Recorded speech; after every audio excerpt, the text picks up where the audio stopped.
போதும் நிறுத்துங்க அத்த. என்ன ரொம்ப பேசுறீங்க? முத்து, முத்து, முத்துன்னுகிட்டு, முத்து முத்துன்னு முத்துன்னு அவனையே முத்திக்கிட்டு இருந்தா, எதுக்கு எனக்கு கட்டி குடுத்தீங்க? பேசாம அவனுக்கே கட்டி வச்சிருக்கலாமே! மாப்ள அப்படின்னு கத்துறாங்க. சும்மா நிறுத்துங்க. வயிறு எரியுதா? எரியுதா? எனக்கு அப்படித்தானே எரியும். எப்ப பாரு அக்கா, மாமா, மாமா, மாமான்னு புருஷன்கிட்ட இன்னொரு ஆம்பளைய பத்தி பேசிக்கிட்டே இருந்தா, எந்த ஆம்பளைக்கு தான் கோவம் வராது? என்ன நெனச்சுட்டு இருக்கீங்க? மாப்ள நீங்க இப்படி பேசுவீங்கன்னு நினைக்கவே இல்ல மாப்ள. நான் நினைக்கவே இல்ல. ஆமா, இப்படியும் பேசுவேன். இதுக்கு மேலயும் பேசுவேன். இப்போ ஒண்ணும் கெட்டு போகல. தேவையே இல்ல உங்க மக. வேணும்னா வீட்டுக்கு வரட்டும். ஒரு நாள் டைம் குடுக்குறேன். இல்லையா, அவள அங்கேயே வச்சுக்கங்க. எனக்கு அவ தேவையில்ல. ச்சே! நீ இப்படிப்பட்ட மனுஷனா இருப்பேன்னு நான் நினைக்கவே இல்ல. கனவுல கூட நினைக்கல. என் மாப்பிள அப்பவும் சொன்னாரு. அவன் நல்லவன் இல்ல, சைக்கோன்னு. அந்த போலீஸ்காரர் சொன்னாரே, இவன் எதா இருந்தாலும் மனசுல ஒரு வங்கம் வச்சா கடைசி வரைக்கும் விடமாட்டான்னு. அது கரெக்ட்டா இருக்கு. அத வச்சு தான் முத்து மாப்பிள்ளையும் வேணான்னு இருக்காரு போல இருக்கு. நான் தெரியாம இவ ஆசைப்பட்டான்னு என் மக மூத்தவள மீனாவ சொல்லணும். அப்படின்னு சொல்லி கத்திப்புட்டு வைடா ஃபோன அப்படின்னு வைக்கிறாங்க. நீங்க உங்க மகள நீங்களே வச்சுக்கங்க அப்படின்னு இவன் வச்சிடுறான் ஃபோன. இப்ப சீதான்னு கட்டி புடிச்சு அழுகுறாங்க. "ஏன்டி இப்படி காதல்ல போய் விழுந்து இப்படி கண்றாவியா நிக்கிறீங்களேடி!" அப்படின்னு அழுகுறாங்க. சரி விடு, விடு. இப்ப என்ன பண்றது? எல்லாம் நடக்கிறதெல்லாம் நடந்துதான் ஆகும். சரி விடும்மா, விடு. இப்படிலாம் பேசாதம்மா. என்னம்மா நீ நெனச்சுட்டு இருக்க? யாரும் தப்பு பண்ணாதவங்க இந்த உலகத்துல இருக்க மாட்டாங்கம்மா. அப்படிதான் அப்படி இப்படின்னு தான் இருக்கும். அதுக்கப்புறம் மனசு திருந்தாம இருந்தா தான் அது தப்பு. திருந்திட்டால்ல விடு. அதுலயும் அவன் என்ன பண்ணுவான்? நல்லவனா நெனச்சான். நல்லவனா தான் இருந்தான். அவனுக்கு ஈகோ புத்தி விடும்மா. பாத்துக்கலாம். ஒரு நாளைக்கு காலம் கனியும். அப்படின்னு சொல்லிட்டு கிளம்புறாங்க. இங்க முத்து வர்றாரு. வருகையில வந்துகிட்டு இருக்கையிலே, சரி இவ வேலைக்கு போயிருப்பா. நமக்கு தலை வலிக்குது. பக்கத்து டீ கடையில ஒரு டீய குடிச்சிட்டு போவோம்னு அங்கேருந்து டீய குடிக்க, கரெக்ட்டா சந்தோஷ் அந்த வழியா போக, "ஓய் சந்தோஷ்" அப்படின்னு சொல்ல இறங்கிறாரு. என்னங்க சார்?" அப்படிங்கல, "அட வாயா" அப்படின்னு, "இந்தா இன்னொரு டீ சொல்லுங்கன்ட்டு" அவருக்கு வாங்கி குடுக்க, "பரவாயில்லையே முத்து, டீ எல்லாம் வாங்கி குடுக்குறீங்க.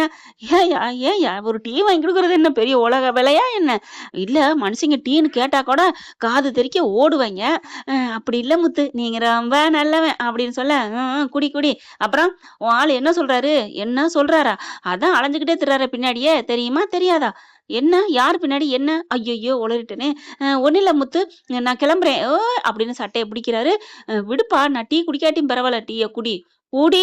சரி, அவன் அத மறந்துட்டான் அப்படின்ட்டு டீய குடிக்கிறாரு. குடிச்சு முடிச்சுட்டு கிளாஸ வச்சுட்டு, "காசு நான் குடுக்கட்டா?" அப்படிங்கல. "ஆ நான் குடுத்துக்கிறேன், உனக்கும் சேர்த்து. இப்ப என்னமோ சொன்னியே அலையிறான்னு. எங்க அலையிறான்? யார் பின்னாடி அலையிறான்?"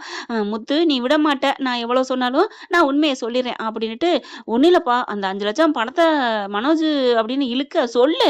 அந்த ரோஹிணிட்ட அதுவும் கையெழுத்து வாங்கத்தான் போனான். ஆனா காச வச்சுட்டு வந்துட்டான். கையெழுத்து போட முடியாதுன்னு சொல்லிருச்சு."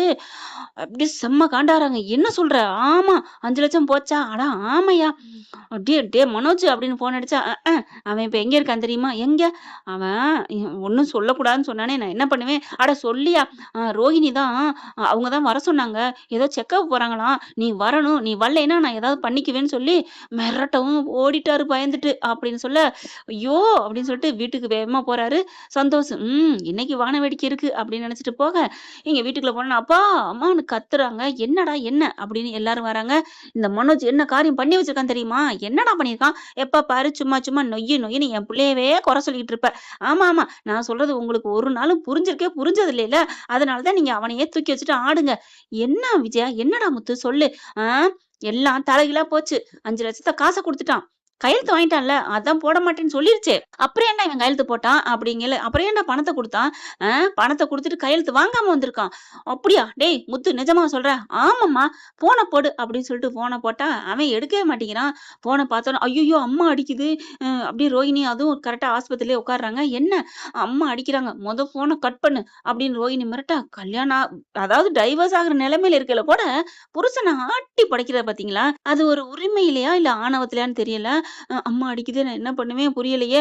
பார்த்தா விஜயா எடுறான், எடுறான். பணத்தையும் குடுத்துட்டு கையெழுத்தே வாங்காம வந்திருக்கானே! அப்படிங்கையில இங்க நைஸா அப்படி அப்படின்னு இருமலா இருக்கு. கொஞ்சம் நான் சளி துப்பிட்டு வரேன்னு வெளில வந்துட்டு, அம்மா அப்படின்னு அட்டெண்ட் பண்ணி பேச, "எங்கடா நிக்கிற?" நான் சும்மா வெளில தாம்மா வந்தேன்." முத்து அந்த மாரி பின்னாடி போயிருக்கான்னு சொல்லாம, காச குடுத்துட்டு வந்தது மட்டும் தான் சொல்லியிருக்காரு. "என்னடா கையெழுத்து வாங்காம காச குடுத்துட்டு வந்திருக்கியா?" "அம்மா எப்படிம்மா தெரியும்?" "இங்க பார் எப்படி தெரியும்னா எனக்கு தெரியாது. அவகிட்ட கையெழுத்த வாங்கிட்டு வர்ற. இல்லைன்னு வச்சுக்கயேன்" அப்படி சொல்ல, இல்லம்மா நான் கையெழுத்து வாங்கத்தாம்மா வந்திருக்கேன்." வாங்க வந்திருக்கியா? எங்கடா போயிருக்க? அவ கூட தாம்மா வந்திருக்கேன். நீ இப்ப கையெழுத்தோட வர்ற. இல்லன்னா நீ வீட்டுக்குள்ளே வராத. அங்கிட்டே போயிரு. நான் விடமாட்டேன்டா. நான் விஜயா சொன்னா சொன்னதுதான். அம்மா வைம்மா நான் கையெழுத்தோட வர்றேன் அப்படின்னு ஃபோன வைக்கிறாங்க. இப்ப விஜயா அவங்க அப்பன் புருஷன்கிட்ட சொல்லுது, பணம் வாங்குறதுக்கு தான் போயிருக்கான். எங்கேயோ போயிருக்காளாம் அப்படிங்கல. எங்கே போயிருக்கான்னு எனக்கு தெரியும். எங்கடா? ம் குழந்தைக்கு செக்கப்புக்கு போயிருக்காங்க. புருஷனா கையெழுத்து போட கூட்டிட்டு போயிருக்கா. என்னது புருஷனா கையெழுத்து போட இவன் ஏன் போணும்? இவனே பிரிய போறான். எதுக்கு இவன் போறான்? அதான் அவ புள்ளையே என் புள்ள இல்லன்னு சொல்லிட்டானே!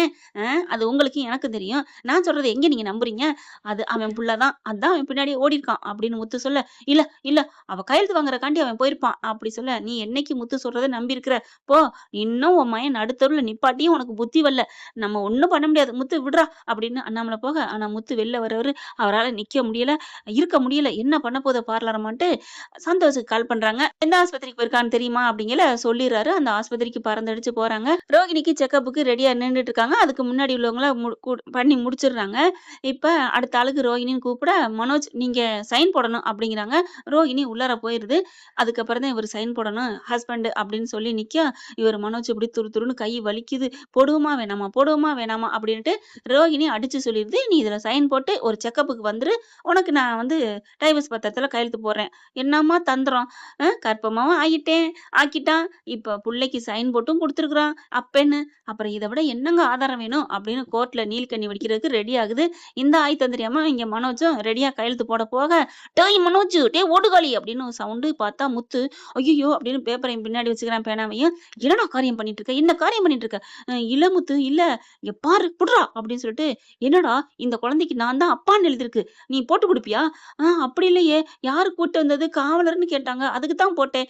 டேய்! நீ படிச்சு பல பட்டம் வாங்கியிருக்கேன், பல பட்டம் வாங்கியிருக்கேன்னு உங்க ஆத்தாவும் நீங்களும் சொல்லுவீங்களேடா! இதான் நீ வாங்குன பல பட்டம் வாங்குன கிழிச்ச லட்சணமாடா? இல்லடா நான் படிச்சு பார்க்கலடா. அறிவு கெட்டவனே! அப்படின்னு சாத்துன்னு சாத்துறாரு. என்னாச்சு? அப்படின்னு வராங்க. ஒண்ணும் இல்லன்னு அடி வாங்கிட்டு மனோஜ் எல்லாருக்கும் சொல்லவும் அவங்கவங்க விட்டுர்றாங்க. "ஏன்டா இப்படி பண்ண?" "சார் கையெழுத்து போடுங்க. சீக்கிரம்" அப்படிங்கிறாங்க. ரோகிணி உள்ளுக்க இருக்கு. "இங்க பாரு, இப்போ ஒண்ணும் நான் ரோகிணிக்கோ, உனக்கோ எதிரி இல்ல. 2 பேரும் ஒண்ணு சேர்ந்து வாழ நினைக்கிறீங்களா? அப்படி நினைச்சா சைன போடு. நான் ஒண்ணும் சொல்லல." இல்ல, இல்ல. ஏன்னா இவர் கனகாவோட கோடீஸ்வர வாழ்க்கை வாழணும்ல. அதனால இல்ல நான் சைன் போட மாட்டேன். அப்புறம் ஏன்டா வந்த? அப்புறம் என்ன இதுக்கு வந்த? அப்படிங்கல. இல்ல அவ சைன் போட்டு தாரேன்னு சொன்னா. அதனால தான் அப்படின்னு சொல்ல, ஐயோ! உன்னைய அப்படிங்கல. இப்ப சைன் போடணுமா? வேணாமாடா? அட பாவி! அப்படின்னு மண்டையில கொட்டு கொட்டுன்னு கொட்ட ரோகிணி வெளியில வருது. அப்படியே அதிர்ச்சி ஆகுது. "மனோஜ் என்ன நடக்குது இங்க?" அப்படிங்கல. இல்ல ரோகிணி அது வந்து" அப்படிங்கிறாங்க. "இங்க பார் என் அண்ணன ஏமாத்த நீ நினைக்கிறியா? கண்டிப்பா முடியாது அப்படின்னு சொல்லிட்டு, "நீ கிளம்புடா. இங்க பாரு முத்து, கண்டிப்பா இந்த குழந்தை உங்க வீட்டு வாரிசுன்னு உங்களுக்கும் தெரியும், மனோஜுக்கும் தெரியும். ஆனா இப்படிலாம் பண்ணாதீங்க. ஒரு பொண்ணோட பாவம் உங்கள சும்மா விடாது. அத நீ ஏமாத்தி வாங்கக்கூடாதும்மா. இப்படி இத கொண்டு போய் கோர்ட்ல ஒப்படைக்க தானே நீ இப்படி பண்ற. அப்படிலாம் இல்ல. இங்க வந்து சேர்த்தவங்க யாரு கூட வந்ததுன்னு கேட்டாங்க. அப்படியா எழுதிருக்கு பாரு" அப்படிங்கிறாங்க. பார்த்தா கரெக்ட்டா அவரு முத்து தான் படிச்சு பார்த்துறாரு இல்லையா? பார்த்தோனே ஒரு மாதிரி ஆடி போகுது. "இப்ப என்ன? உனக்கு சைன் போடணும். அவ்வளோதானே?" "நான் போடுறேன். காவலர்ன்னு சொல்லி நான் போடுறேன்" அப்படின்னு இன்னொரு நோட்ட வாங்குறாங்க. இன்னொரு ஃபார்ம வாங்கி, "மன்னிச்சுக்கங்க, கோச்சுக்காதீங்க" அப்படின்னு முத்துவே கையெழுத்து போடுறாரு. குடுத்தோனே வாங்கி இப்படி படிக்குது. "என்ன பார்க்குற?" அப்படிங்கல மனோஜ், "டேய் நீ பாட்டுக்கு போட்டு குடுத்துட்ட. அது பாட்டுக்க பாத்தியா? என்ன நினைக்கிறான்னு பாத்தியா? நீ நினைக்கிறத பத்தி அவன் எப்படி அசிங்கமா இருந்தாலும் அவன் நினைக்கிறான் பாரேன்." ரோகிணி எப்படி பாக்குது. கரெக்ட்டா கண்டுபிடிச்சுட்டானே அப்படிங்கிற மாரி, "என்ன பார்லரம்மா, நீ இத வச்சு இவன் அப்பா இல்லன்னா என்ன? இவன் கையெழுத்து போட்டுருக்கான். இவன் தான் என் அப்பா. என் வயித்துல வளர்ற புள்ளைக்கு அப்பா அப்படின்னு நீ என்ன கோர்ட்ல வச்சு சொல்லலாம் தானே நீ பாக்குற, பிளான போடுற. கரெக்ட்டா கண்டுபிடிச்சுட்டானே அப்படின்னு பாக்க, மனோஜ் வந்துட்டு, "டேய் முத்து அப்படிலாம் நெனச்சு சொல்லிருவாங்களாடா?" "டேய் சொல்லும்டா அந்த பார்லரு. ஆனா அவ்வளவுக்கெல்லாம் போயிறாது. அப்படி சொன்னா அதோட மாஸ்டர் அப்படி மூளை என்ன தெரியுமா? கிரைம் மூளடா. என்னையெல்லாம் அது ஏத்துக்காது. ஆனா அப்படி சொல்லைல, நான் இல்ல. என் அண்ணன் தான் அந்த பிள்ளைக்கு அப்பா" அப்படின்னு நான் கோர்ட்ல சொல்லுவேனா? நெனச்சு பாரு. அப்படிங்கல மனோஜ் நெனச்சு பாக்க, நான் இல்ல" அப்படின்னு சொல்லிட்டு 2 பேருமே கதறுதுங்க, துடிக்குதுங்க. இப்ப ரோகிணிக்கு சாதகமா தீர்ப்பு சொல்றாங்க. "ஐயய்யோ! வேணான்டா முத்து, நீயும் கையெழுத்து போட்றாத" அப்படின்னு முத்து கையெழுத்த புடிச்சு இழுக்குறாரு கைய புடிச்சு. "டேய் விட்றா பார்த்துக்கலாம், பாவம்டா" அப்படிங்கிறாங்க. ஆஹ யார்ட்டயாவது கெஞ்சி கேட்டு கையெழுத்து போட்டுக்குருவோம்" அப்படிங்கல. "என்னம்மா வர்றீங்களா இல்லையா? கையெழுத்து போடுவாங்களா இல்லையா? செக்கப் பண்ணணுமா வேணாமா?" அப்படின்னு டாக்டர் கேட்க, முத்து பார்க்குறாரு. பேசாம இருங்கல. கரெக்ட்டா மீனா வருது. "எதுக்கு மீனா வருது?" அப்படின்னு பார்க்குறாங்க. "எப்படிம்மா?" "நான் இங்க போடுவேங்க, பூ போடுவேன் இந்த ஆஸ்பத்திரிக்கு" அப்படிங்கிறாங்க. "என்ன இங்க நிக்கிறீங்க?"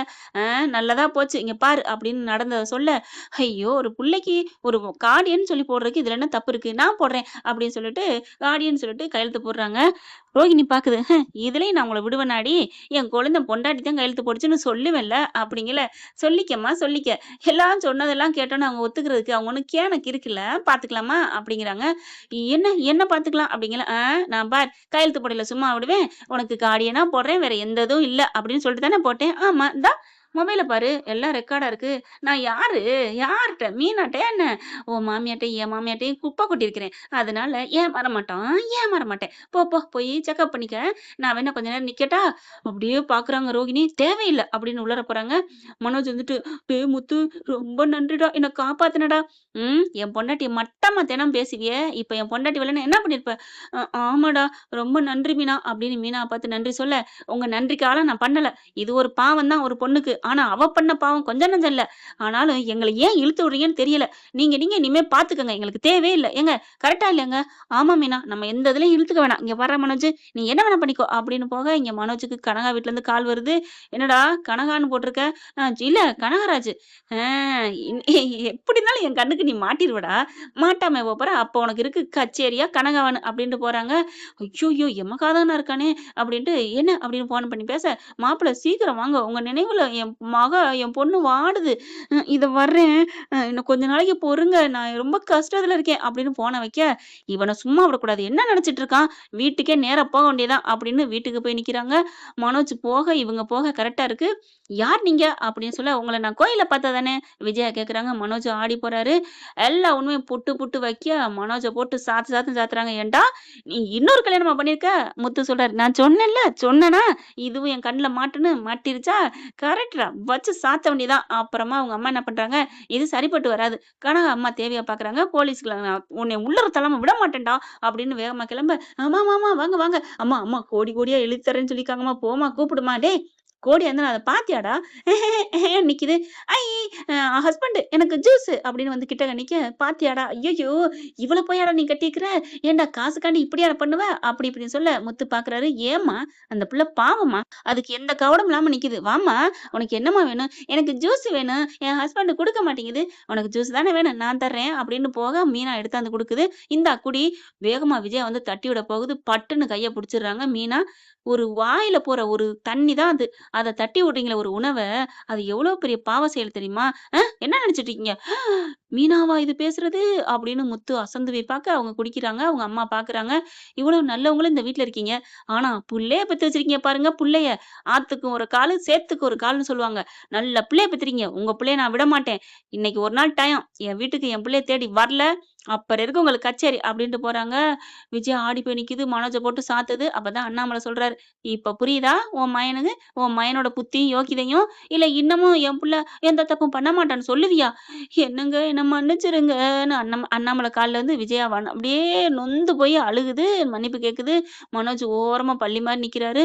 முத்து மீனா நமக்கு இந்த பிரச்சனை தேவையில்ல. வாங்க நமக்கு போவோம் அப்படின்னு போயிடுறாங்க ரூமுக்குள்ள. அவங்க ஜாலியா என்ஜாய் பண்ண போறாங்க. மஜாவா மஜாவா அப்படின்னுட்டு என்ன ஃப்ரெண்ட் இப்படி போனா நல்லா தான் இருக்கும். பார்க்கலாம் என்ன நடக்க போகுதுன்னு. இந்த பதிவு உங்களுக்கு பிடிச்சிருந்துச்சுன்னா உங்க பொண்ணான கையில ஒரு லைக்க போட்டு சப்ஸ்கிரைப் பண்ணி ஆதரவு கொடுங்க அன்பு உறவுகளே. Thank you friends. இந்த வீடியோ உங்களுக்கு பிடிச்சிருந்தா தயவு செய்து லைக் பண்ணுங்க. இன்னும் அப்டேட்ஸ்க்காக சேனலை சப்ஸ்கிரைப் பண்ண மறக்காதீங்க. நம்ம கிட்ட இருக்க எல்லா சேனல்ஸோட லேட்டஸ்ட் வீடியோ அப்டேட்ஸ்க்காக மேல ரைட் சைடுல காட்டுற லிங்கை கிளிக் பண்ணி வாட்ஸ்அப் குரூப்ல ஜாயின் பண்ணுங்க. உங்களிடம் விடைபெறுவது நான் உங்கள் மெஹர்.